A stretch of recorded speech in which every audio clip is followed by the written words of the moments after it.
राजस्थान की 30 बड़ी खबरें। आज का 10 मिनट का न्यूज बुलेटिन। मुख्य समाचार प्रवाह। राजस्थान की बड़ी खबरों की शुरुआत करते हैं। प्रधानमंत्री नरेंद्र मोदी ने राज्य को 1 लाख रुपए करोड़ से अधिक की योजनाओं का तोहफा दिया है, जिसमें 2800 मेगावाट की माही परमाणु विद्युत परियोजना का शिलान्यास और 3 नई वंदे भारत ट्रेनों को हरी झंडी शामिल है। वहीं राजनीतिक गलियारों में पेपर लीक का मुद्दा गरमाया हुआ है। किरोड़ी लाल मीणा ने आरोप लगाया है कि कांग्रेस के आधा दर्जन नेता पेपर लीक में शामिल हैं और कार्रवाई न होने पर उन्होंने सत्याग्रह की चेतावनी दी है। इस बीच एसआई पेपर लीक प्रकरण में सुप्रीम कोर्ट का बड़ा फैसला आया है, जिसने भर्ती रद्द होगी या नहीं, इसका निर्णय हाईकोर्ट के पाले में डाल दिया है। प्रशासनिक मोर्चे पर आरपीएससी ने असिस्टेंट प्रोफेसरों के चयन प्रक्रिया को रद्द कर दिया है। अच्छी खबर यह है कि अब शिक्षकों के तबादले नई पॉलिसी के तहत अपने आप हो जाएंगे, जिसकी घोषणा शिक्षा मंत्री मदन दिलावर ने की है। किसानों के लिए राहत है, क्योंकि जवाई बांध के 8 गेट खोल दिए गए हैं। साथ ही राज्य में पिछले 13 साल का रिकॉर्ड तोड़ते हुए सर्वाधिक बारिश दर्ज की गई है।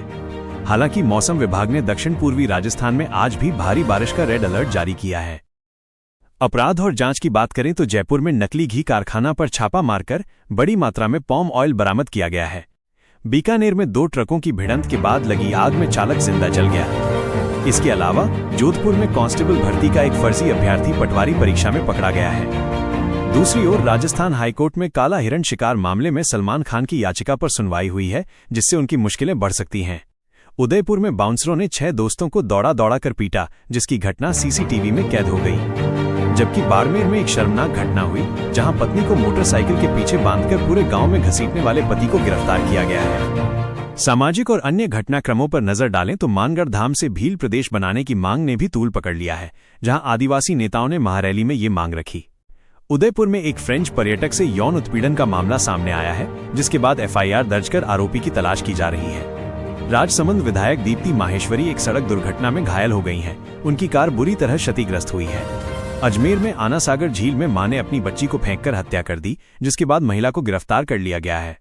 जोधपुर में एक महिला और उसकी 3 साल की बच्ची ने आत्महत्या कर ली और अपने सुसाइड नोट में उन्होंने दहेज उत्पीड़न का आरोप लगाया है। बाड़मेर में एक व्यक्ति ने अपनी पत्नी का गला तलवार से काट डाला। चूरू में कॉलेज जा रही छात्रा पर बॉयफ्रेंड ने चाकू से ताबड़तोड़ वार किए। जयपुर में भी एक किशोरी सामूहिक बलात्कार का शिकार हुई, जो यूपी में घर से भागने के बाद यहां पहुंची थी।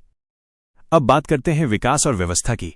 प्रकाश राजस्थान 2.0 अभियान के तहत सरकारी स्कूलों में पठन कौशल पर विशेष जोर दिया जा रहा है। जयपुर हाईकोर्ट ने अवैध 4 दीवारी वॉल्ड सिटी के ढांचों को गिराने के लिए 2 महीने का समय दिया है। एनजीटी ने नाहरगढ़ अभयारण्य से अतिक्रमण हटाने का आदेश दिया है और वन विभाग को इसकी जिम्मेदारी तय करने को कहा है। बीकानेर और जैसलमेर जिलों में 348 करोड़ रुपए की लागत से 220 केवी के 3 जीएसएस ग्रिड सब स्टेशन और संबंधित लाइनों का निर्माण कार्य शुरू होगा। 15,000 युवाओं को नियुक्ति पत्र देने की तैयारी चल रही है।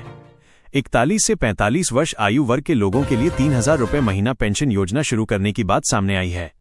अंत में कोटा में एक न्यूरोसर्जन की होटल में संदिग्ध मौत हो गई।